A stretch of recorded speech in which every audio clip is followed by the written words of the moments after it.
రాష్ట్రంలో కూటమి ప్రభుత్వం ఏర్పడిన తర్వాత మరి ప్రజా వ్యతిరేక కార్యక్రమాలు చాలా జరుగుతున్నాయి. ఇచ్చిన హామీలు అమలు చేయకపోగా ఎంతో ప్రతిష్టాత్మకంగా ఆంధ్రప్రదేశ్ కి ప్రతి జిల్లాకి మెడికల్ కాలేజీ, మరి పేద బడుగు బలహీన మధ్య తరగతి వర్గాలందరికీ వైద్య విద్యను అందించే విధానంగా వచ్చిన మెడికల్ కాలేజీలని పూర్తిగా ప్రైవేటీకరణ చేస్తూ 66 సంవత్సరాలకి ప్రైవేటు వారికి అప్పచెప్తూ జీవోని తీసుకురావడం జరిగింది.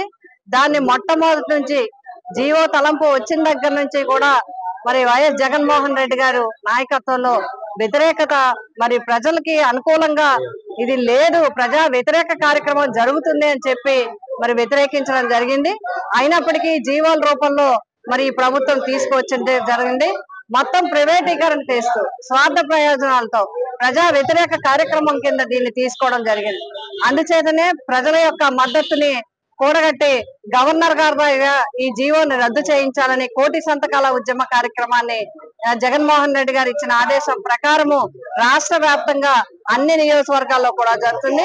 అదే విధంగా పిఠాపురం నియోజకవర్గంలో కూడా అన్ని మండలాలు, అన్ని మున్సిపాలిటీల్లో కూడా చాలా ఉత్సాహంగా నాయకులు అందరూ, క్యాడర్ అందరూ కూడా పాల్గొని ఈ కార్యక్రమంలో పాల్గొంటే ప్రజలు కూడా స్వచ్ఛందంగా వచ్చి వారి సంతకాలను చేసి తప్పకుండా ఈ కార్యక్రమం, ఈ జీవో రద్దు కావాలని కూడా వారు చెప్పడం జరుగుతుంది.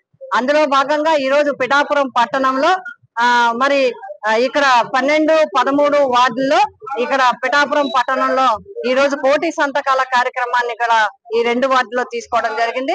బుధవారం 12వ తేదీన జరగబోయే మెడికల్ కాలేజీల వ్యతిరేక ప్రైవేటీకరణ వ్యతిరేకిస్తూ ర్యాలీని కూడా తీసుకోవడం జరుగుతుంది. ఆ ర్యాలీకి ఈ రోజు పోస్టర్ను కూడా రిలీజ్ చేయడం జరిగింది. పిఠాపురం పట్టణంలో పిఠాపురం నియోజకవర్గం పట్టణ నాయకులు అందరూ కలిసి ఇక్కడ పోస్టర్ రిలీజ్ చేయడం జరిగింది. మిగతా 2 మండలాలు, 3 మండలాలు గొల్లపురంలో కూడా రిలీజ్ చేయడం జరుగుతుంది. కాబట్టి మేమందరం కూడా మా క్యాడర్ అందరినీ, ప్రజలను అందరినీ కోరుతున్నా, ఈ ర్యాలీలో అందరూ కూడా పాల్గొనండి.